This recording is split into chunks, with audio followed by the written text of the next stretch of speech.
प्यारे बच्चों नमस्कार, आपकी जीतू भैया फिर से आप सबका स्वागत करते हैं आपकी अपने इस चैनल लर्न एंड शेयर पे।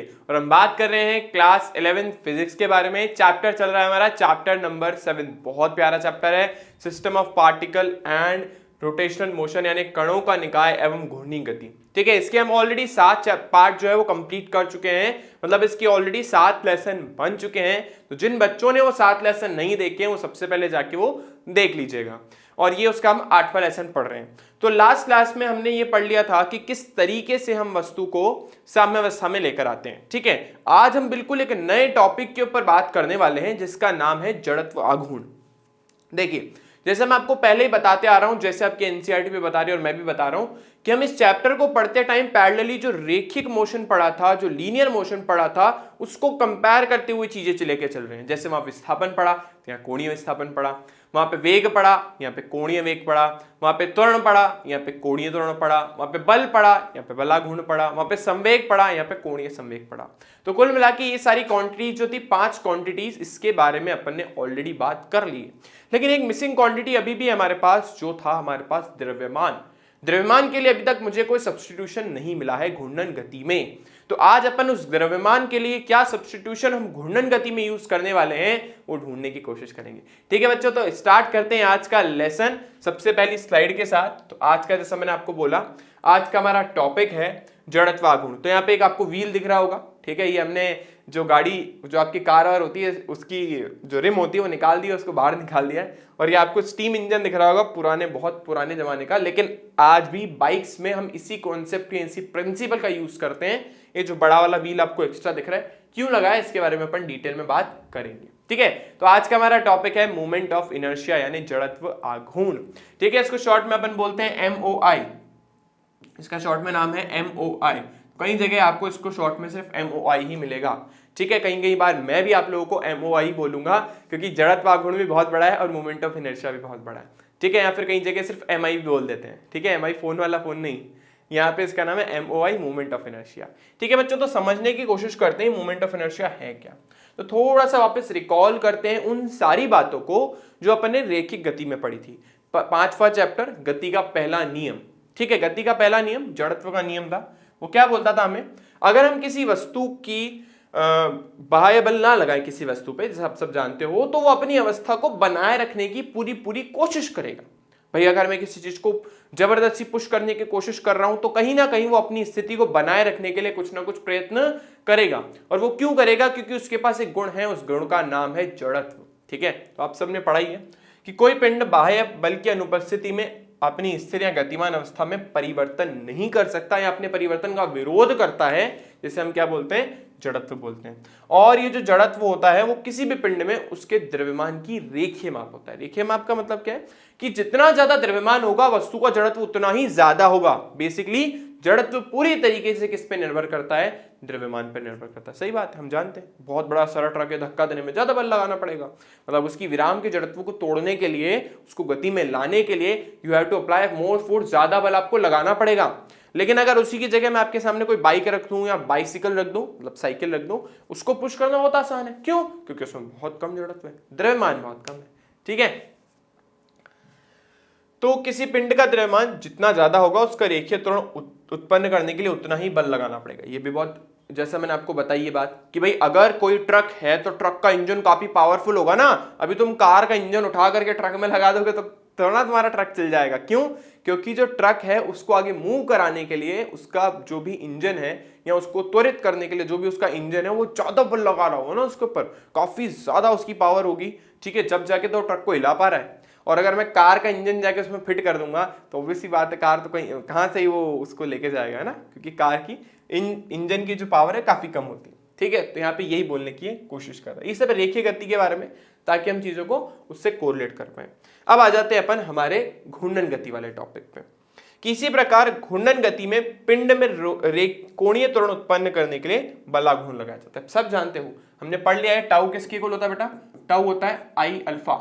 अच्छा हमने पढ़ा नहीं, सॉरी, ये तो हम पढ़ेंगे। ओके, चलो तो मैं आपको बता देता हूँ। टाउ इज इक्वल्स टू, एक फॉर्मूला तो पढ़ा ही है, R/F।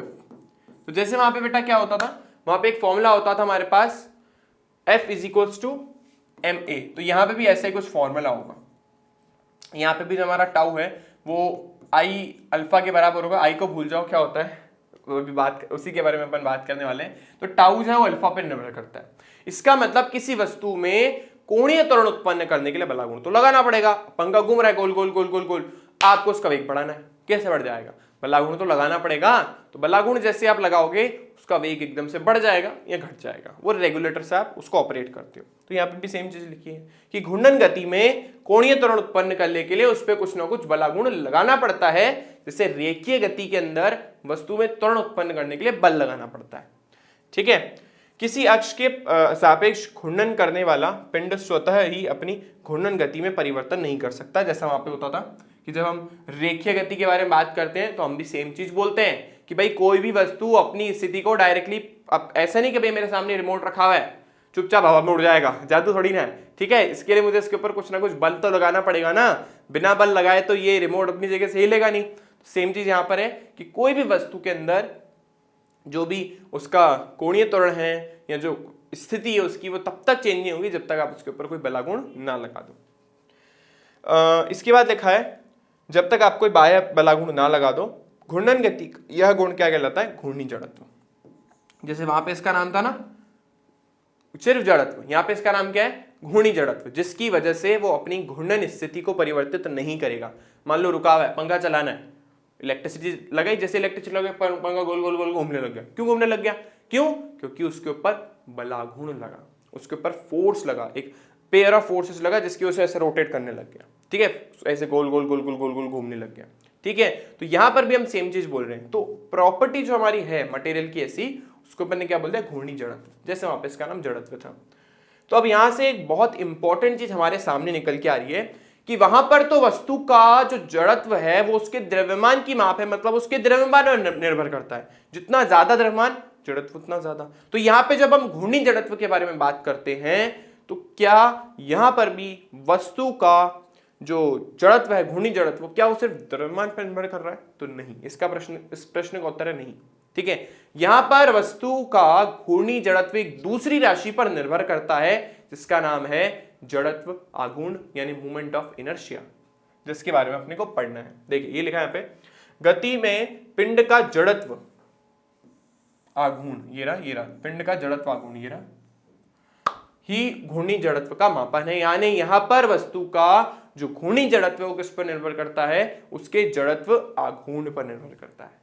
जितना ज्यादा जड़त्व आघूर्ण होगा वस्तु का घूर्णी जड़त्व उतना ही ज्यादा होगा। लेकिन हम इतनी देर से जो बोल रहे हैं जड़त्व आघूर्ण, तो आपको इतनी बात तो फील हो गई होगी कि जो पोजीशन वहां पे द्रव्यमान की थी रेखिक गति में, यहाँ पे वो किसकी पोजीशन है? उसको हम किससे रिप्लेस कर रहे हैं? इसको यहाँ पे अपन रिप्लेस करना है मूवमेंट ऑफ इनर्शिया यानी जड़त्व आघूर्ण से। तो हमें एक नई राशि और मिलने वाली है आज, जिसको हम बोलते हैं आई।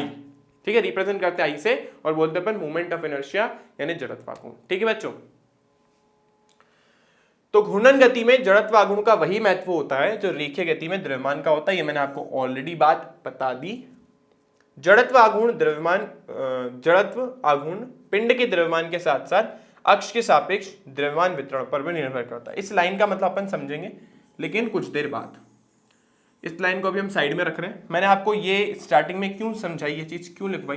वैसे ये चीज मैंने आप लोगों को पढ़ाई है, इसे बाद में पढ़ाई जाती है, पर मैं आपको क्यों पढ़ा रहा हूं? ताकि आपको फील हो जाए कि भाई यहाँ पे हम जिस टॉपिक के बारे में बात कर रहे हैं उसकी रिक्वायरमेंट ही क्यों है, क्यों पढ़ूं मैं, क्यों मेरे को क्या मिल जाएगा जड़त्व आघूर्ण पढ़ने से।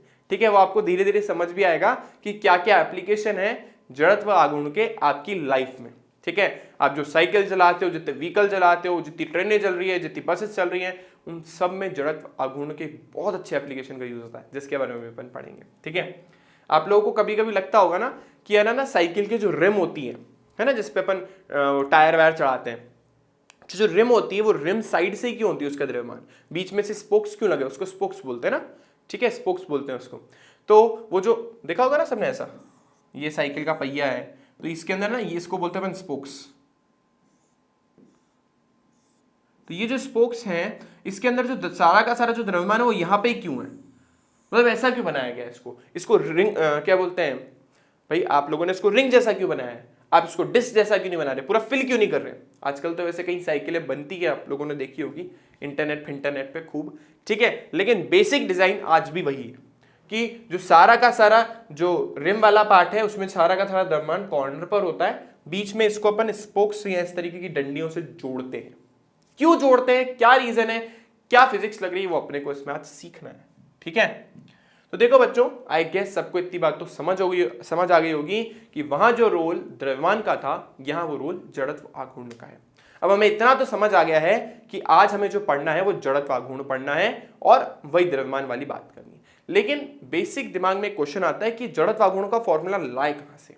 क्या हम सीधा सीधा आपको बता दें कि जड़त्व आघूर्ण का सूत्र I बराबर mr² होता है? क्या हम सीधा सीधा फॉर्मूला बोलते हैं I बराबर mr² होता है? नहीं, हम कोशिश करेंगे उसको डिराइव करने की। ठीक है, जो आपकी एनसीईआरटी ने सबसे पहले स्टार्ट किया। देखो बच्चों, सबसे पहले कोशिश करते हैं किसी वस्तु की गतिज ऊर्जा निकालने की। तो किसी भी वस्तु की जो गतिज ऊर्जा होती है वो कितनी होती है? हाफ mv², हम सब जानते हैं, है ना। ये वस्तु की गतिज ऊर्जा का सूत्र है ना। अगर वस्तु गोल गोल गोल गोल घूम रही है किसी भी अक्ष के चारों तरफ, मैं क्या कह रहा हूं, अगर कोई वस्तु गोल गोल घूम रही है किसी भी अक्ष के चारों तरफ, वही टॉय ले लेते हैं अपन, ये हमारा वही टॉय, देखो कोई भी अक्ष, कोई भी, ये रहा हमारा अक्ष, और कोई भी वस्तु इस अक्ष के चारों तरफ गोल गोल घूम रही है, फिक्स नहीं होता बड़ा, ये देखो इसके चारों तरफ गोल गोल क्या करी, घूम रही है। इसने बड़ी हेल्प करी इसके अंदर हमारी। तो ये जो गोल गोल घूम रही है इसके लिए जो भी गतिज ऊर्जा है वो किसके बराबर होगी? हाफ mv² के। सही बात है। अब मैं अगर आपको बोलूं कि अंदर से पूरी तरीके से हॉलो है, खोखला है, मान लो, ठीक है, पूरी तरीके से हॉलो अंदर से खोखला है, तो उस केस में अगर ये घूम रहा है तो v की जगह मैं क्या रख सकता हूं, जो मैंने रिलेशन पढ़ा है, v is equals to omega R. v is equals to omega R. मान लीजिए कोई रिंग है, मान लीजिए कोई आपके पास रिंग है, थोड़ा सा फील कराने के लिए इसकी थोड़ी सी थिकनेस बना देते हैं। रिंग मतलब चूड़ी, बेंगल, जो भी आपके पास होती है वही, ठीक है। तो जो रिंग आप लोगों के पास है, ये रिंग घूम रही है किसी अक्ष के सापेक्ष, तो ये रहा इसका रोटेशन एक्सिस, इस अक्ष के चारों तरफ इसे गोल गोल घूम रही है, ठीक है ना, ऐसे गोल गोल गोल गोल गोल गोल ये रिंग घूम रही है अपने इस फिक्स एक्सिस के ऊपर। तो हम कह रहे हैं कि अगर ये ओमेगा कोणीय वेग से घूम रही है, अगर ये ओमेगा कोणीय वेग से घूम रही है, तो v को हम कैसे रिप्लेस कर सकते हैं? v को रिप्लेस कर सकते हैं हम m, इसकी जगह हम लिख सकते हैं ओमेगा r का होल स्क्वायर, यानी हम लिख सकते हैं half m omega square r²। अब हम सब जानते हैं जब हम घूर्णन गति के अंदर गतिज ऊर्जा के बारे में बात करते हैं तो जनरल फॉर्मूले में v को रिप्लेस करेगा कौन? ओमेगा, क्योंकि वहां पे हमारे पास रेखीय वेग होता था, या हमारे पास कोणीय वेग है। तो अगर मैं हाफ को और ओमेगा स्क्वायर को हटा दूं, अगर मैं थोड़ा आप लोगों के लिए रीअरेंज कर देता हूं, अगर मैं हाफ को और ओमेगा स्क्वायर को हटा दूं तो बीच में अगर मैं इसको कंपेयर करूं, अगर मैं इन दोनों को आपस में कंपेयर करूं तो मुझे समझ आ रहा है यार कि यहाँ पे वेग की जगह तो ओमेगा आ गया, वी नो दैट, हाफ की जगह हाफ लगा हुई है। यहाँ पे द्रव्यमान की जगह एक दूसरी क्वांटिटी आ गई, वहां पे द्रव्यमान था और यहाँ पे एक दूसरी क्वांटिटी आ गई, वो है ये, यानी वहां पे जो रोल द्रव्यमान प्ले करता था यहाँ पे वो रोल mr² प्ले करेगा। यानी यहां से हमें एक सूत्र मिल गया कि जो जड़त्व आघूर्ण होता है I जो होता है वो किसके बराबर होता है? mr² के। ये सामने आप लोगों के एक फॉर्मूला आ गया, जहां पे m क्या है उस वस्तु का द्रव्यमान और r क्या है घूर्णन अक्ष से उसकी दूरी। वी नो दैट r क्या होता है? घूर्णन अक्ष से उसकी दूरी होती है। r क्या होता है? घूर्णन अक्ष से उसकी दूरी। तो यानी हमें एक फॉर्मूला मिल गया, हमने गतिज ऊर्जा से एक फॉर्मूला निकाल डाला सिर्फ कंपैरिजन से। हमने v की जगह ओमेगा रखा, उसको ओमेगा स्क्वायर r² लिखा। अगर मैं घूर्णन गति के बारे में बात कर रहा हूं तो वेग जो है उसको कोणीय वेग हमारा रिप्लेस कर सकता है, इसलिए जो बची हुई क्वांटिटी है mr² वो द्रव्यमान के बराबर होनी चाहिए। लेकिन यहां पर द्रव्यमान तो है ही नहीं, तो यहां पे उसका नाम है जड़त्व आघूर्ण, जिसको हम I से बता रहे हैं। तो जड़त्व आघूर्ण का, जिसको अपन मोमेंट ऑफ इनर्शिया भी बोलते हैं, उसका एक सूत्र आ गया आप लोगों के पास mr², शॉर्ट में MOI, मोमेंट ऑफ इनर्शिया। ठीक है, अब समझ लीजिए आपके पास एक ऐसी बॉडी है जो ऐसे रैंडमली बने हो ना, जैसे फिजिक्स में अपन बनाते हैं, ये कोई अजीब सी शेप की बॉडी है, ठीक है। और मान लीजिए ये इसका घूर्णन अक्ष है, कौन सा? ये रहा। मान लो ये इसका घूर्णन अक्ष है, इसके चारों तरफ गोल गोल घूम रही है ना, ये इसका घूर्णन अक्ष है, मतलब इसके चारों तरफ गोल गोल घूम रही है ना, ऐसा गुड्डा वुड्डा कुछ ऐसा बना दिया अपने, गोल गोल गोल गोल इस एक्सिस के ऊपर, जैसे ही पेन से लिए घूम रही है ना, घूम रही गोल गोल गोल गोल। या हमने जो अभी सिलेंडर लिया वो घूम रहा है, तो कुछ भी हो सकता है।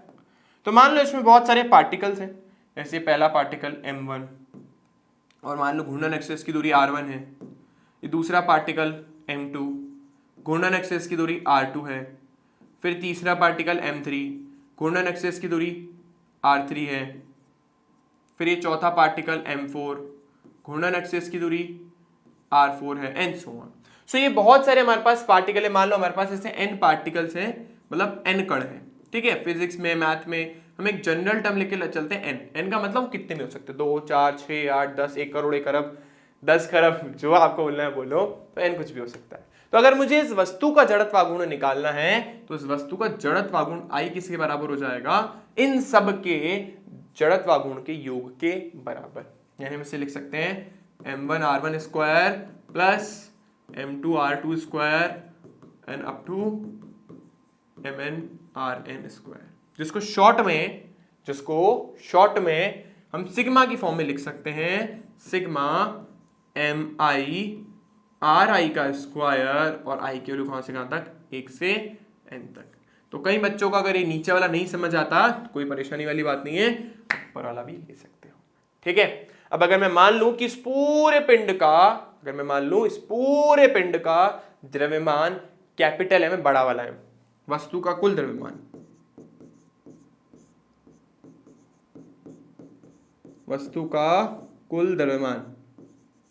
वो कितना हमारे पास, बड़ा वाला है, तो हमारे पास फॉर्मूला आ जाएगा I बराबर m, बाहर आ गया क्योंकि हमने कुल द्रव्यमान ले लिया, और ये ri का स्क्वायर,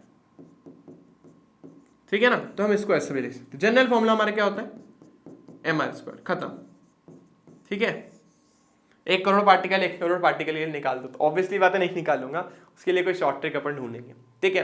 तो आई होप सबको एक जनरल फॉर्मूला समझ आ गया होगा कि हमारे पास जड़त्वागुण का एक जनरल फॉर्मूला हमारे सामने निकला है mr स्क्वायर, जहां पे m उस कण का द्रव्यमान है जिस कण का आप जड़त्वागुण निकाल रहे हो घूर्णन अक्ष के परित, और साथ के साथ r उसकी घूर्णन अक्ष से दूरी है, ठीक है बच्चों। तो आई गेस इतनी बात सबको क्लियर हो गई।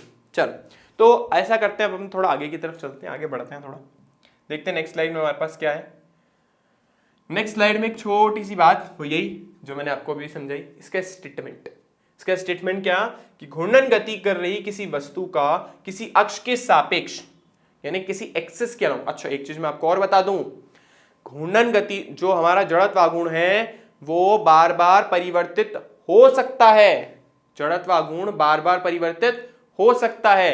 जैसे जो हमारा द्रव्यमान था ना, जब अपन रैखिक गति के बारे में बात करते हैं, मुझे पता है वस्तु का जड़त्व जो है वो सेम ही रहेगा, क्योंकि वस्तु का द्रव्यमान थोड़ा ना चेंज होना है। हम न्यूटन एंड फिजिक्स पढ़ रहे हैं, उसके अंदर वस्तु का द्रव्यमान तो चेंज होता ही नहीं है मोशन की गति के दौरान।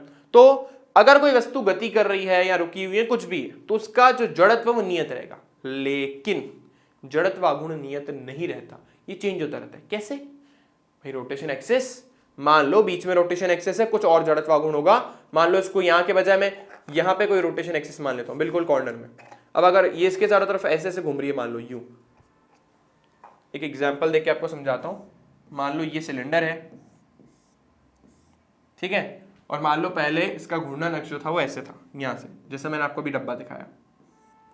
अब मान लो इसका घूर्णन अक्ष चेंज करके मैंने ये वाला कर दिया, मतलब ये ऐसे घूमेगी, इसकी जरूरत फ्लिप करेगी, समझ रहे हो मेरी बात, ये इस तरीके से फ्लिप करेगी, ये यूं है ना, यूं, समझ रहे हो मेरी बात, यूं फ्लिप करेगी, एक रोटेशन एक्सिस ये रहा, और इसकी चारों तरफ ऐसे चारों तरफ घूमेगी इसकी, ये मेरी अंगुली जो है वो रोटेशन एक्सिस है।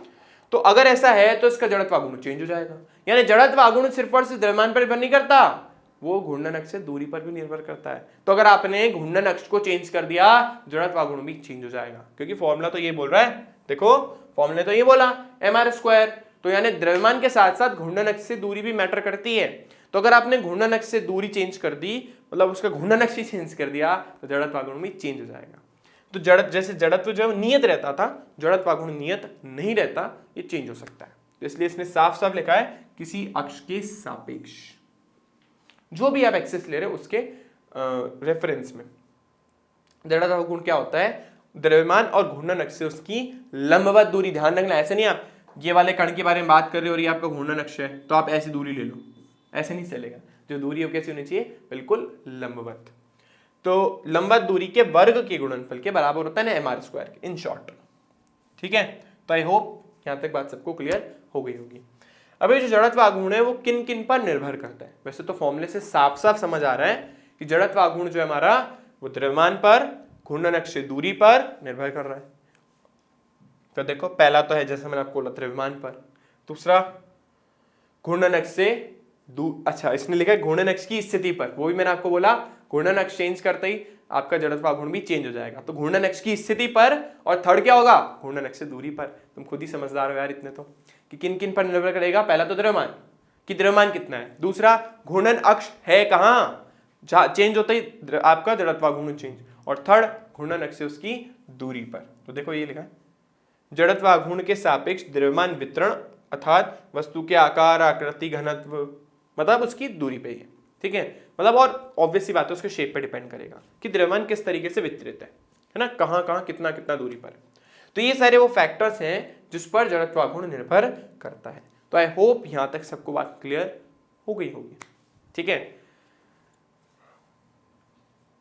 यहां पे हम इसके कुछ दैनिक जीवन में महत्व पहले पढ़ लेते हैं, फिर अपन आगे चलेंगे। तो देखो सबसे पहला जो इसका हमारा दैनिक जीवन में महत्व है वो है आपके व्हीकल्स में, जो व्हील्स उसके बने हुए होते हैं। जो मैं आपको पहला क्वेश्चन आप लोगों से पूछ रहा था कि ऐसा क्यों होता है कि गाड़ियों की जो रिम्स होती हैं उसमें सारा द्रव्यमान केंद्र की तरफ होता है और अपने बीच में स्पोक्स लगाते हैं, ठीक है, चाहे कोई भी व्हीकल हो। तो देखो लिखा है जड़त्व आघूर्ण का दैनिक जीवन में बहुत महत्व होता है। Motor car, scooter, rickshaw, cycle आदि के पहिए का जड़त्व आघूर्ण जो है बढ़ाने के लिए पहिए जो है उनका अधिकांश द्रव्यमान रिम पर होता है। जैसे मैंने आपको बोला सारा द्रव्यमान किस पर है? रिम पर। कॉर्नर वाला जो पार्ट होता है उसको अपन रिम बोलते हैं। जैसे ये है ना, तो इसमें ये वाला जो पार्ट है ना दिस इज कॉल्ड रिम, ये वाला जो ब्लैक ब्लैक कलर का आपको दिख रहा है, ठीक है। तथा रिम एवं पहिए की एक्सेल का संबंध तानो यानी स्पोक जो मैंने आपको बोला की सहायता से कर दिया जाता है। यानी इस रिम का सेंटर से या पहिए से जो भी कनेक्शन है वो अपन किसके थ्रू करते हैं? स्पोक्स के थ्रू। कार में थोड़े से ज्यादा मोटे होते हैं, यू ऑल नो दैट। और कार के अंदर इसके अंदर डिस्क ब्रेक भी इसी के पीछे फिट होते हैं, ठीक है। तो अदरवाइज साइकिल में आप लोगों ने देखा होगा कि कैसे रिम से फिक्स्ड होती है, साइकिल के पहिए से ज्यादा फील आएगा, ठीक है। तो कैसे आपका रिम इधर होता है और स्पोक्स के थ्रू अपन उसको सेंटर से कनेक्ट करते हैं। तो सारा का सारा द्रव्यमान हम केंद्र से हमेशा कहां की तरफ रखते हैं? दूर की तरफ। क्यों? अभी बढ़ाना फॉर्मूला I बराबर mr²। तो अगर आपका द्रव्यमान घूर्णन अक्ष से जितना ज्यादा दूर होगा I का मान उतना ज्यादा होगा। आपका द्रव्यमान घूर्णन अक्ष से जितना दूर होगा यानी R की वैल्यू जितनी ज्यादा होगी I का मान उतना ज्यादा होगा। तो वहां पे जड़त्व आघूर्ण को बढ़ाने के लिए हम क्या करते हैं? हम सारे द्रव्यमान को केंद्र पे डालने के बजाय एंड पॉइंट्स पे डाल देते हैं। सर जड़त्व आघूर्ण बढ़ाने से होगा क्या? देखो अभी अपन ने क्या पढ़ा था? जड़त्व क्या होता है? जो वस्तु की गति का विरोध करता है ना, वस्तु की स्थिति का। मतलब अगर गतिशील है तो गतिशील रहना चाहती है, स्थिर है तो स्थिर रहना चाहती है। उसी तरीके से घूर्णन गति में भी अगर वस्तु घूर्णन गति कर रही है एक समान घूर्णन वेग, एक समान कोणीय वेग से, या रुकी हुई है, तो वो उसी वेग से गतिशील रहना चाहिए। जैसे आप लोगों ने नोटिस किया होगा ना, पैडल चलाने के बाद जैसे आप पैडल चलाना बंद कर देते हो फिर भी गाड़ी आगे चलती है, ठीक है। आपकी बाइक है, बाइक चल रही है, एकदम से आपने उसका क्लच दबा दिया, दबाने के बाद भी गाड़ी चलती रहती है आराम से, है ना। घाटी वाटी आ जाती है, पेट्रोल बचाने के लिए अपन दबा देते हैं उसका क्लच, तो उससे क्या होता है? उससे गाड़ी फिर भी चलती रहती है। क्यों? क्योंकि जड़त्व आघूर्ण की वजह से हमने व्हील्स की जो स्ट्रक्चर उसको ऐसा बना रखा है ताकि उसका जड़त्व आघूर्ण बढ़ जाए। अगर हम व्हील को ऐसा बना देते पूरा, समझ रहे हैं, बीच से पूरा भरा हुआ जैसे एक डिस्क होती है, तो उस केस में जड़त्व आघूर्ण बहुत कम होता। यानी आप एक बात समझें, जो जितने भी आपके ऐसा समझ लीजिए कि रिंग वगैरह होती है उनका जड़त्व आघूर्ण ज्यादा होता है, डिस्क का जड़त्व आघूर्ण बहुत कम होता है, वो ज्यादा दूर तक नहीं जाएगी, रिंग आपकी ज्यादा दूर तक जाएगी क्योंकि उसका जो घूर्णन अक्ष से जो उसकी दूरी है द्रव्यमान की वो बहुत ज्यादा होती है। आप मेरी बात आगे समझ पा रहे होंगे। तो एक एग्जाम्पल अगर मैं आपको दूं, जैसे अगर आपको बोलूं कि जैसे ये है, ये हमारे पास सिलेंडर है, अब मैंने इसको एक बार घुमा दिया, घूम रहा है ना, वो मेरी नीचे हाथ रखा हुआ है इसलिए नहीं घूम पा रहा ढंग से, ये देखो घूम रहा है ना अपने आप। क्यों घूम रहा है? जड़त्व आघूर्ण की वजह से। अगर इसी की जगह मैं इसको अंदर से, खोखला अंदर से, हमने इसको फिट ऐसे कर रखा है कि आप लोग को ना दिखे, अंदर से खोखला है, हॉलो है, अगर मैं इसको भर दूं तो अगर आपसे मैं क्वेश्चन पूछूं कि भरे हुए सिलेंडर का और इस खोखले सिलेंडर का किसका जड़त्व आघूर्ण ज्यादा होगा, तो आपका उत्तर होगा इस खोखले सिलेंडर का, क्योंकि खोखले सिलेंडर में सारा का सारा जो द्रव्यमान है उसकी घूर्णन अक्ष से दूरी ज्यादा है। तो अगर घूर्णन अक्ष से दूरी ज्यादा होगी, द्रव्यमान जो जड़त्व आघूर्ण है वो ज्यादा होगा। इसलिए जितनी भी चीजें अपन बनाते हैं रिलेटेड टू व्हीकल्स, चाहे वो व्हील हो या कुछ और हो, या जितने भी आपने और चीज़ें देखी होगी, गन्ने वाली मशीन देखी होगी, या और इंस्ट्रूमेंट देखे होंगे जिसमें बड़े बड़े व्हील्स लगे हुए होते हैं, उसमें सारा का सारा द्रव्यमान बीच में कभी नहीं रखते, वो हमेशा साइड में रखते हैं। और रिम्स या स्पोक्स के थ्रू, जो स्पोक्स होती है उसके थ्रू वो क्या करते हैं, उसको कॉर्नर वाले पार्ट को बीच में से कनेक्ट करते हैं ताकि उनका जड़त्व घूर्ण बढ़ जाए, मेहनत ज्यादा ना लगानी पड़े उसको कॉन्टिन्यूसली चलाए रखने के लिए। ठीक है, तो बहुत ज्यादा अपन इसका यूज कर देते हैं। देखो यहाँ पे ये लिखा है, तथा रिम व पहिए को एक्सल का संबंध तानों से किया कर दिया जाता है। पहिए के जड़त्व घूर्ण का मान अधिक होने से साइकिल के पैडल को पैर से चलाना बंद करने के बाद भी साइकिल आराम से चलती रहती है। इसका बहुत प्यारा एप्लीकेशन है। ठीक है, तो आई होप अब सबको क्लियर हो गया होगा। चले अब आगे चलते हैं, एक और जगह इसका यूज करते हैं। इसका यूज एक जगह करते हैं जिसको अपन बोलते हैं परिचालक। बहुत ज्यादा स्लाइड भरी भरी रह गई होगी तुम लोग, है ना, तो बहुत ज्यादा थ्योरी है इसके अंदर। ये परिचालक जिसको अपन फ्लाई व्हील भी बोलते हैं, फ्लाई ओवर नहीं, फ्लाई व्हील। हर गाड़ी में फ्लाई व्हील लगा हुआ होता है, हर गाड़ी में। आप दिखेगा तो नहीं, ऑब्वियस ही बात है। जैसे आपका जो इंजन होता है, बाइक का इंजन होता है, ठीक है, मैं उसकी बात नहीं कर रहा हूँ, तुम्हारे साइकिल की बात नहीं कर रहा हूँ। ठीक है, उसमें कोई इंजन नहीं होता, जिसमें भी इंजन फिट होता है। ठीक है, जो भी गाड़ी पेट्रोल से या इलेक्ट्रिसिटी से चलती है, जिसमें भी इंजन फिट होता है, उन सब में एक व्हील लगा होता है अलग से, जिसका काम सिर्फ और सिर्फ उसकी स्पीड को स्टेबल रखना होता है, जिसको अपन बोलते हैं आपका फ्लाई व्हील, या फिर हिंदी में इसका खतरनाक नाम है गति पालक। मेरे को भी याद नहीं रहता है ना, गति पालक ज्यादा इजी नाम है फ्लाई व्हील। तो ये जो फ्लाई व्हील है उसका यूज क्या है, देखो यहाँ पे मैंने पुराने जमाने की स्टीम इंजन का एक छोटा सा मॉडल आप लोगों के सामने रखा हुआ है। स्टीम इंजन बहुत टाइम पहले, बहुत टाइम पहले ना चलती थी, जो पहली इंजन चली थी वही स्टीम इंजन है। उन लोगों ने भी इस चीज को नोटिस करा कि अगर इसका इंजन चल रहा है ना, तो इसके इंजन की वजह से आपकी व्हील प्रॉपर तरीके से चलते रहे, इसके लिए एक एक्स्ट्रा व्हील लगाना पड़ता है, जिसको अपन बोलते हैं फ्लाई व्हील। ये ऊपर से दिख रहा है आपको एक्स्ट्रा व्हील लगा हुआ, ये रहा दिस व्हील। ये कोई ऐसा नहीं है कि नीचे लगा करके इसको आगे घुमाने का काम कर रहा है, इसका काम सिर्फ और सिर्फ इसकी स्पीड को स्टेबल रखना होता है। कैसे मैं भी आपको बता रहा हूं। तो ये जो अलग से आपको व्हील दिख रहा होगा, ये इसी को अपन बोलते हैं फ्लाई व्हील। हर गाड़ी के अंदर होता है। आपका जो इंजन होता है, जब आप उसको खोलोगे, आपको खोलना तो नहीं लेकिन कभी देखोगे आप, तो उसके अंदर एक एक्स्ट्रा अलग से व्हील लगा हुआ होता है, जो काफी हैवी मटेरियल का बना हुआ होता है। ठीक है, और वो जो हैवी मटेरियल है, उसका जो सारा का सारा जो द्रव्यमान है वो कॉर्नर पे रहे, इसलिए उसको भी इसी तरीके का बनाया जाता है, और इसी को अपन बोलते हैं फ्लाई व्हील। अब इस फ्लाई व्हील का काम क्या है वो समझते हैं। तो देखो, गतिपालक चक्र में भी जड़त्व आघूर्ण का उपयोग होता है। इंजन के एक कार्य चक्र में शाफ्ट को घुमाने वाला जो आघूर्ण है वो बढ़ता घटता रहता है। मतलब मैं आपको बताता हूँ, इंजन जो इसकी वर्किंग के ऊपर अपने को थोड़ा सा जाना पड़ेगा इस चीज को समझने के लिए। आप सबको पता है वो कैस्ट्रॉल वगैरह की ऐड आती है ना टीवी में, उसमें दिखाते हैं कैसे इंजन ऊपर नीचे पिस्टन देखे होंगे आप लोगों ने, इतना तो देखा होगा। तो नीचे पिस्टन होता है और उसके ऊपर नीचे सीरींज होती है ना, वैसे ऊपर नीचे आपका पिस्टन होता रहता है। आपकी व्हीकल्स में, सारी व्हीकल्स में ऐसा ही होता है। ठीक है, सब इंजन इस बेसिक प्रिंसिपल पे बेस्ड होते हैं। तो वैसे हम पढ़ेंगे, नहीं हम नहीं पढ़ेंगे, कॉलेज में पढ़ेंगे तुम लोग। ठीक है, हमने तो पढ़ा था इसलिए मेरे को याद आ गया, हम नहीं पढ़ेंगे। ठीक है, तो उसके अंदर क्या होता है, जब वो पिस्टन ऊपर नीचे से मूव करता है, तो ऊपर नीचे मूव करने की वजह से क्या होता है, जो आप लोगों का जो ये जो व्हील आपको दिख रहा है ना, ये एक कांस्टेंट स्पीड से नहीं चल पाते हैं। मतलब कभी इसकी स्पीड ज्यादा हो जाती है, कभी इसकी स्पीड कम हो जाती है, कभी इसकी स्पीड ज्यादा हो जाती है, कभी इसकी स्पीड कम हो जाती है। लेकिन मुझे क्या करना है, मुझे इसकी स्पीड को मेंटेन रखना है। जैसे मैं अगर मान लो 40 किलोमीटर प्रति घंटे की चाल से अपनी कार चला रहा हूं या बाइक चला रहा हूं, तो मैं कोशिश करूंगा, मतलब मैं तो ये चाहूंगा ना कि मेरे को जो बाइक मिली है बन करके मैन्युफैक्चर होके मेरे पास आई है, अगर मैं उसको 40 किलोमीटर प्रति घंटा की चाल से चला रहा हूं तो 40 किलोमीटर प्रति घंटा की चाल से चले। ऐसा ना हो कभी उसका वेग ज्यादा हो जाए, कभी उसका वेग मतलब कभी 40, कभी 35, कभी 30, कभी 40, कभी 30, कभी 35, ऐसा नहीं होना चाहिए। तो जब वो इंजन चलता है ना, पिस्टन चलते हैं ऊपर नीचे, तो उसकी वजह से ना एक कांस्टेंट स्पीड मेंटेन नहीं हो पाती, एक नियत वेग मेंटेन नहीं हो पाता। तो उस नियत वेग को मेंटेन करने के लिए एक अलग से व्हील लगाना पड़ता है, एक हैवी व्हील, जिसको अपन फ्लाई व्हील बोलते हैं। ये फ्लाई व्हील क्या करता है, क्योंकि इसका द्रव्यमान बहुत ज्यादा होता है, ठीक है, तो इसका मोमेंट ऑफ इनर्शिया जो है, यानी जड़त्व आघूर्ण भी बहुत ज्यादा होगा। तो इन केस जब हमारी गाड़ी थोड़ी स्लो हो जाती है, ठीक है, जो अंदर से इंजन है उससे इतना पावर नहीं मिल पा रहा है, तो उस केस में ही फ्लाई व्हील ना उस गाड़ी को उसी वेग से चलाए रखने में हेल्प करता है, क्योंकि मैंने भी आपको बताया ना, जितना ज्यादा घूर्णन अक्ष से दूरी और जितना ज्यादा द्रव्यमान, जड़त्व आघूर्ण उतना ज्यादा होगा। तो ये जो फ्लाईव्हील है उसकी स्पीड को मेंटेन करके रखता है, ठीक है।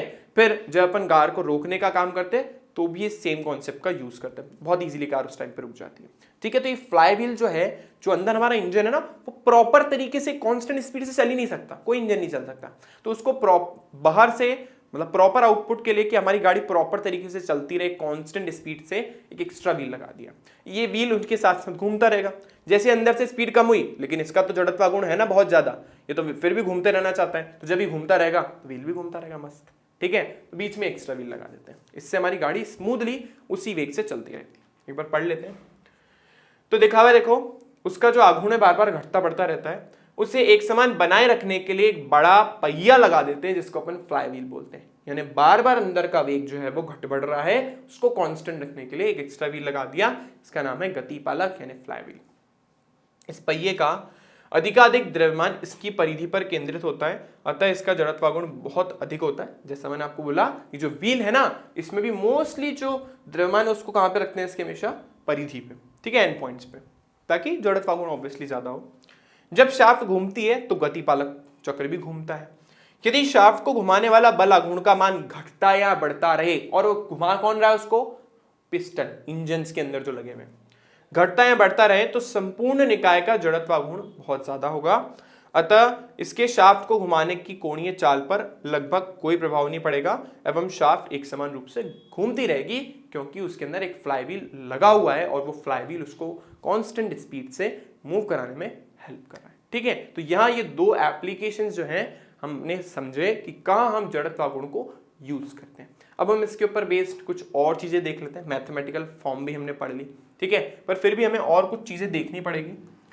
उसमें से सबसे इंपॉर्टेंट चीज हमारे पास, जिसको अपन बोलते हैं घूर्णन त्रिज्या, परिभ्रमण त्रिज्या या रेडियस ऑफ जायरेशन, ठीक है।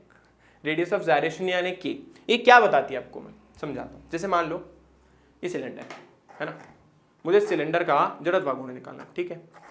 अब मैं कह रहा हूं मुझे पता है इसका द्रव्यमान जो ना हर जगह अलग अलग होगा, यहाँ पे कुछ और, यहाँ पे कुछ और, यहाँ पे कुछ और, यहाँ पे कुछ और। मैं क्या चाहता हूं, मैं चाहता हूं मुझे इसके घूर्णन अक्ष से एक ऐसा पॉइंट मिल जाए जहां पे इस पूरी बॉडी का द्रव्यमान केंद्रित हो, यानी इस पूरी बॉडी का जहां पे द्रव्यमान केंद्रित होगा, उसकी जो घूर्णन अक्ष से दूरी होगी, उसी को अपन बोलते हैं रेडियस ऑफ जायरेशन या परिभ्रमण त्रिज्या। देखो डेफिनेशन में भी ये लिखा है, किसी वस्तु की घूर्णन त्रिज्या घूर्णन अक्ष से नापी गई वह लंबवत दूरी होती है जिसके वर्ग को उस वस्तु के द्रव्यमान से गुणा करने पर अक्ष के सापेक्ष घूर्णन आघूर्ण प्राप्त होता है। मैं आपको समझाता हूं इसका क्या मतलब है, कि अगर आपके पास के रेडियस ऑफ जायरेशन है, मान लो ये वस्तु है और इसका जड़ ये आपका घूर्णन अक्ष है और इसके चारों तरफ ऐसे गोल गोल घूम रही है, ठीक है। तो मान लो ये वो पॉइंट है P, जिसकी केंद्र से दूरी K है, जिसकी केंद्र से दूरी कितनी K है। तो अगर मैं इस दूरी के वर्ग को यानी K स्क्वायर को M से गुणा कर दूं, जो इस वस्तु का द्रव्यमान है, तो हमें जड़त्व आघूर्ण मिल जाएगा। तो बेसिकली एक ऐसा पॉइंट जिसकी घूर्णन अक्ष से दूरी जो है वो K है, ठीक है, और सारा का सारा द्रव्यमान उस वस्तु का वहां पे केंद्रित है, क्योंकि बॉडी तो इरेगुलर है, पर मुझे एक ऐसा पॉइंट चाहिए जहां पे उसका सारा का सारा द्रव्यमान क्या हो, केंद्रित हो, ठीक है, घूर्णन अक्ष के सापेक्ष। निकालना बहुत आसान है, वी नो दैट। आई किसके बराबर होता है, अभी पढ़ा था, समीशन ऑफ MI/RI स्क्वायर, ठीक है, यानी I बराबर 1 से लेके n तक, और ये हमारा NK स्क्वायर के इक्वल है। तो मुझे K निकालना है, तो यहां से देखो K स्क्वायर किसके बराबर हो गया, अगर आप चाहो तो इसको I लेके चल सकते हो, कोई घबराने वाली बात नहीं है। छोड़ो अपन I ले लेते हैं, बाद में लिख लेंगे, ठीक है ना। हम इसको I ले लेते हैं ताकि आपको कंफ्यूजन ज्यादा ना हो, तो हम इसको I ले लेते हैं। अब अगर मुझे K चाहिए तो ये M के डिवाइड में चला गया, ये K स्क्वायर के बराबर हो गया, लेकिन K चाहिए तो किसके बराबर हो गया, रूट में I/M। तो ये हमारा रेडियस ऑफ जायरेशन यानी परिभ्रमण त्रिज्या या घूर्णन त्रिज्या का एक फॉर्मूला आ गया, ठीक है, कि अगर हमें किसी वस्तु का किसी भी अक्ष के परित घूर्णन, हमारा MOI यानी मोमेंट ऑफ इनर्शिया यानी जड़त्व आघूर्ण पता है, तो हम उसके द्रव्यमान को डिवाइड करके उसकी रेडियस ऑफ जायरेशन निकाल सकते हैं। एक एग्जांपल आपको देते हैं पीछे वैसे आगे हम पढ़ेंगे।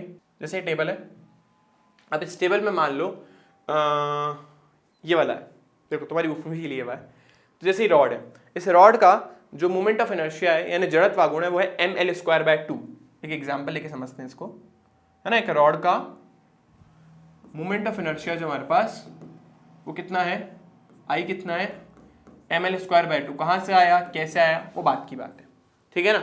तो मुझे पता ही किसके बराबर होगा, m² के। अब ये भी पढ़ा ना, I किसके बराबर होता है, m² के। तो m से m मर गया, k² किसके बराबर है, l²/12 के। k की वैल्यू किसके बराबर आई, l/√12। यहां आप चाहो तो और सॉल्व कर लो, ये हो गया 4 तिया 12, 12 को हमने लिखा 4 × 3, 4 बार आ गया तो वो हो गया 2। तो यानी हमारे रॉड के लिए जो रेडियस ऑफ गायरेशन है यानी परिभ्रमण त्रिज्या है वो l/√12 आ गई। इस तरीके से हम किसी भी वस्तु की परिभ्रमण त्रिज्या यानी रेडियस ऑफ गायरेशन निकाल सकते हैं। तो एक ऐसा बिंदु जहां पे हम ऐसा मान सकते हैं कि उसका पूरा का पूरा द्रव्यमान आसपास का एक बिंदु पे आके फिक्स हो गया, पॉइंट पे आके फिक्स हो गया, तो उस पॉइंट को हमने क्या बोल दिया, उस पॉइंट की जो घूर्णन अक्ष से दूरी उसको क्या बोल दिया, परिभ्रमण त्रिज्या।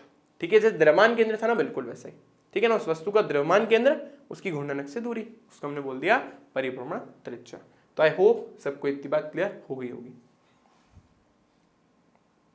चलिए तो देखिए के, जैसा मैंने आपको बोला, के घूर्णन अक्ष से नापी गई यह लंबवत दूरी है, वह लंबवत दूरी है जहां पर वस्तु का संपूर्ण द्रव्यमान केंद्रित मान लेने पर उस अक्ष के सापेक्ष वही जड़त्व आघूर्ण प्राप्त होता है जो वास्तविक द्रव्यमान वितरण से प्राप्त होता है। मतलब अगर मैं के के बारे में बात करूं तो के की वजह से जो मुझे जड़त्व आघूर्ण मिलेगा m² से, उससे वही जड़त्व आघूर्ण मिलने वाला है जो हमने अलग अलग द्रव्यमान वितरण से निकाला था, यानी ml²/2 m² के इक्वल होगा, यही कहना चाहता है। ठीक है, आई होप ये बात सबको क्लियर हो गई होगी।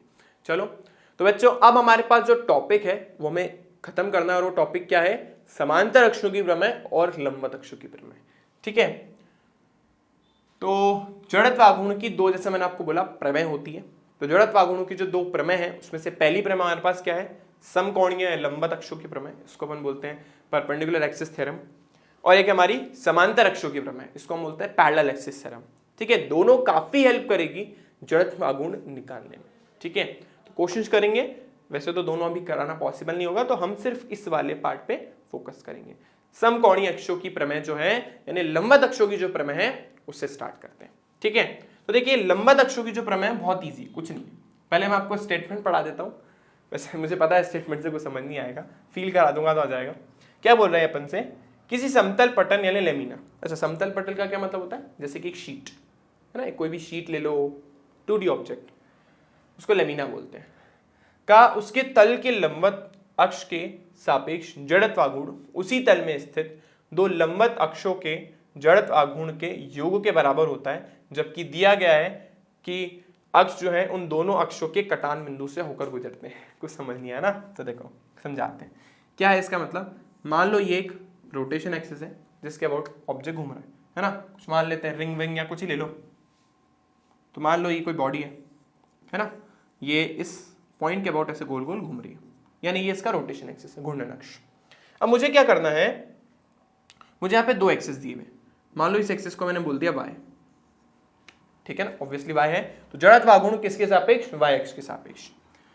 और ये x अक्ष है उसका, और ये आपका z अक्ष है। आई होप इतना सबको समझ आता है। तीन एक्सिस है, x इसके सापेक्ष जो जड़त्व आघूर्ण है वो है ix, और इसके सापेक्ष जो जड़त्व आघूर्ण है वो iz। सब जानते हो, मेरे z ही लिखा है मैंने, कुछ अलग नहीं लिखा है। तो ये ix अगर हमें जड़त्व आघूर्ण पता है, अगर हमें एक किसी भी अक्ष के सापेक्ष जड़त्व आघूर्ण पता है, अगर हमें वो पता है, और उसी के जहां से इंटरसेक्ट कर रहे हैं सारे के सारे पॉइंट, उसी से दो अलग अलग अक्ष जा रहे हैं जो दोनों के दोनों सेम प्लेन में हो। कंडीशन क्या है, जिन अक्षों के बारे में अपन बात कर रहे हैं वो दोनों एक्चुअली देखो सेम प्लेन में है, समझ रहे हैं, ये प्लेन है और मान लो वस्तु ऐसे घूम रही है। चलो इससे समझाते हैं। मान लो ये आपका रोटेशन एक्सिस था, ठीक है, अब ये हमारा रोटेशन एक्सिस है, इसके अबाउट मुझे घूर्णन जड़त्व आघूर्ण मुझे पता है, यानी मोमेंट ऑफ इनर्शिया। मान लो ये जो प्लेन आपको दिख रहा है व्हाइट कलर का, इस पे कोई दो एक्सिस है जो एक दूसरे के लंबवत है। मान लो एक इस दिशा में है और एक इस दिशा में, मतलब एक दूसरे के लंबवत है। ठीक है, तो उस केस में अगर मुझे आई वाई का जड़त्वाघूर्ण निकालना है तो आई वाई का जड़त्वाघूर्ण जो है इसकी इक्वल हो जाएगा आई एक्स प्लस आई जेड, यही रूल बोलता है। ठीक है, तो अगर कोई भी दो अक्ष एक दूसरे के लंबवत हो और वो एक ही तल में हो तो उन दोनों का जड़त्वाघूर्ण का जो योग है वो उस जो उनके कटान बिंदु से गुजरने वाला जो अक्ष होगा जो उन दोनों के लंबवत होगा उसके योग, वो जो उन दोनों का जो योग है उसके जड़त्वाघूर्ण के बराबर होगा।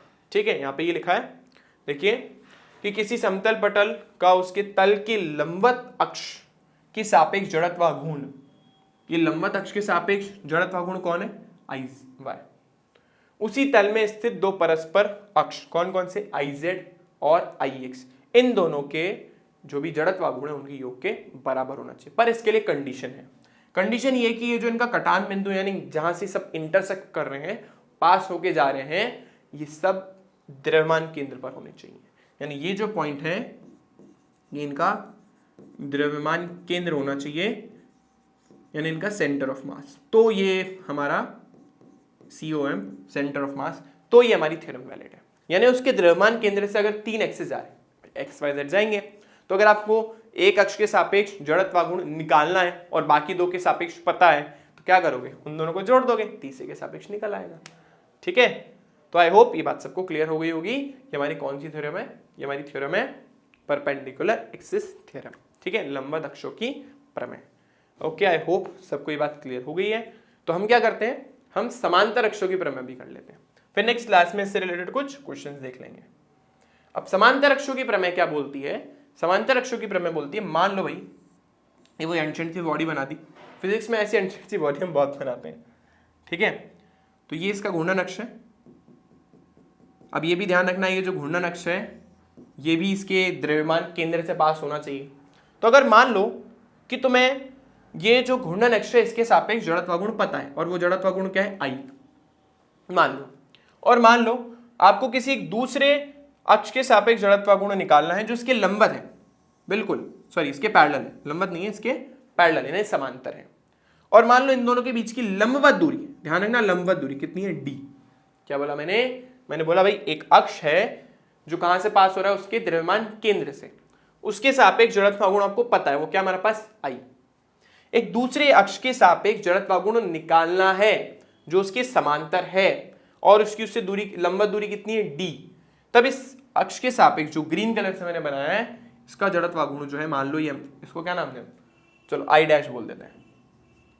ये जो I डैश है ये किसके बराबर हो जाएगा, एक तो I प्लस इस वस्तु का कुल द्रव्यमान यानी m, और इसके घूर्णन अक्ष जो दूरी है उसके वर्ग के गुणनफल के बराबर, ये फॉर्मूला है। ठीक है ना, इसका एक प्रूफ भी है लेकिन एनसीईआरटी में नहीं दे रखा तो हम नहीं भी करेंगे। ठीक है, तो यही बोलना चाहता है कि अगर हमें हमारा जो द्रव्यमान केंद्र है उससे पास होने वाला जो अक्ष है, उससे पास होने वाला जो अक्ष है उसके सापेक्ष अगर जड़त्वाघूर्ण पता है और उसके समांतर कोई दूसरा अक्ष है उसके सापेक्ष जड़त्वाघूर्ण निकालना है, तो वो उसके जड़त्वाघूर्ण और उसके बीच की जो दूरी थी उसको आप द्रव्यमान से, उसका वर्ग करके द्रव्यमान से गुणा करो और उसमें जोड़ दो, तो आपको क्या मिल जाएगा, इस अक्ष के सापेक्ष जड़त्वाघूर्ण। देखो स्टेटमेंट में क्या लिखा है, किसी घूर्णन अक्ष के सापेक्ष किसी पिंड का जड़त्वाघूर्ण पिंड के गुरुत्व केंद्र से या द्रव्यमान केंद्र से गुजरने वाले समांतर अक्ष के सापेक्ष पिंड के जड़त्वाघूर्ण I तथा उसके द्रव्यमान एवं दोनों के बीच की लंबवत दूरी के वर्ग के गुणनफल के योग के बराबर होता है। m और d के स्क्वायर के गुणनफल और जो उसके द्रव्यमान केंद्र या गुरुत्व केंद्र से पास होने वाली अक्ष है उसके जो जड़त्वाघूर्ण है उसके योग के बराबर होता है। ठीक है, इन दोनों थ्योरम का हम बहुत ज्यादा यूज करने वाले हैं, तो प्लीज अच्छे से आप इसका स्टेटमेंट लर्न कर लीजिएगा क्योंकि एग्जाम के पॉइंट ऑफ व्यू से दोनों ही काफी इंपॉर्टेंट है। ठीक है बच्चों, अब हम नेक्स्ट क्लास में ये कुछ ऐसी चीजें पढ़ने वाले, देखिए सारी चीजें, ठीक है एनसीईआरटी की है, फोटो कुछ नहीं है, तो फील देने के लिए डाल दी तुम्हारे लिए, तो ये सब चीजें हम पढ़ेंगे लेकिन नेक्स्ट क्लास में। ठीक है, जड़त्वाघूर्ण साइड में निकले हुए लेकिन निकालने नहीं है क्योंकि सिलेबस में नहीं है। ठीक है, सिर्फ लर्न करने। तो मिलते हैं आप लोगों से बच्चों नेक्स्ट क्लास में। इस क्लास के लिए इतना ही, और नेक्स्ट क्लास में हम जड़त्व गुण को और आगे उसके बारे में और आगे बात करने वाले हैं। तो अगर आपको वीडियो अच्छा लगा है तो प्लीज लाइक करना, शेयर करना और सब्सक्राइब जरूर करना। और अगर कोई प्रॉब्लम हो तो आप कमेंट बॉक्स में लिख सकते हैं। चलिए मिलते हैं हम लोगों से नेक्स्ट क्लास में। Bye bye.